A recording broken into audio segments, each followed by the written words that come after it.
Hi there.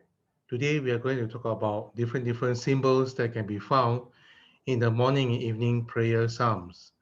These symbols are especially important if you are chanting the psalm, though certain symbols may be applicable also if you are reciting the psalms. To look at the symbols, let us look at some of the key elements that we need to be aware of. The first one is an asterisk. This asterisk indicates that where the chant for the present line ends, you follow it by the chant for the subsequent line. Take, for example, Psalm 26, which we are going to use for this lesson. In Psalm 26, you will notice that there's an asterisk at the end of the line. The Lord is my light and my help. Whom shall I fear? At the end of the word help, there's an asterisk over there. So if you are chanting the psalm, it will sound something like this. I'm using a very simple tune, though there are many other tunes available. The Lord is my light and my help. Whom shall I fear? The Lord is a stronghold of my life. Before whom shall I shrink? Notice that at the end of the asterisk, I changed to a different tune. And this is a two-line chant. So when we are chanting it, the first line becomes, the Lord is my light and my help. There's an asterisk there, meaning that the second line becomes a different tune. Whom shall I fear? The Lord is the stronghold of my life. Before whom shall I shrink? The next symbol is a bracket symbol, which indicates that the present verse of the psalm is to be said or chanted with the next verse. We take the same psalm as an example on page 427. If you look at page 427, you'll notice that there's a bracket there. The bracket there is to tell you that instead of treating the verse starting from and now my head shall be raised right up to a sacrifice of joy, the entire verse is treated as, and now my head shall be raised above my foes who surround me, and I shall offer within his tent a sacrifice of joy. I will sing and make music for the Lord.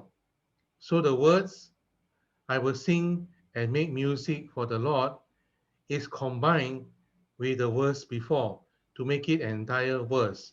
That's what the bracket indicates. I will give an example of how to chant this later.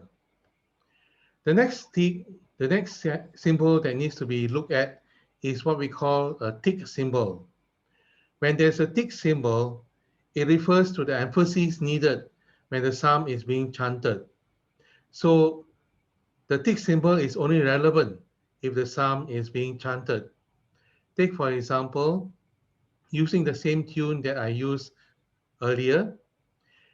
It is good to give thanks to the Lord, to make music to your name, O Most High, to proclaim your love in the morning and your truth in the watches of the night. On the 10-string lyre and the lute, with the murmuring sound of the harp. Notice the emphasis that I've given. That's what the tick symbol is for, to tell you that that particular word within the line of the psalm needs to be emphasized. The next symbol that we need to look at is what we call a cross symbol or a plus symbol. If the plus symbol or cross symbol is next to the antiphon, then the rest of the first verse of the psalm is recited or chanted immediately. If it is found after a particular line of a verse, the same tone is to be maintained and chanted for the next line of the verse. To look at an example, notice that on page 426 and different 1, there's a cross symbol at the end of the word fear. So what this means is when we chant it, or recite it for that matter, we recite or chant the entire antiphon and go straight to the third line of the first verse. So an example is, the Lord is my light and my help, whom shall I fear? The Lord is a stronghold of my life, before whom shall I shrink? Notice that I do not repeat the words, the Lord is my light and my help, whom shall I fear? Instead, I go straight to the words, the Lord is the stronghold of my life, before whom shall I shrink? That is the purpose of the plus symbol. So if you are chanting it, it will sound like this. The Lord is my light and my help, whom shall I fear? That is the antiphon. Then you go straight to, the Lord is the stronghold of my life, before whom shall I shrink? If the cross symbol is found at the end of a particular line, for example, on page 427, you'll notice that the last verse has got a cross symbol at the end of the word 10, and you notice that there's a bracket also as well. What this means is that if you are reciting or especially chanting this particular verse, it will sound like this. And now my head shall be raised above my foes who surround me, and I shall offer within his tent. You hold the note at that point, a sacrifice of joy. I will sing and make music for the Lord. So if you look at the entire psalm, it will sound like this if I do not interject in between. And now my head shall be raised above my foes who surround me, and I shall offer within his tent a sacrifice of joy. I will sing and make music for the Lord.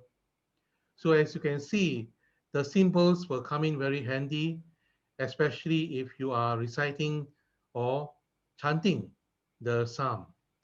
If you are chanting the psalm, the symbols are especially important. The next lesson, we will look further into examples of the symbols and how to chant the psalms accordingly. Till then, have a nice day and see you again.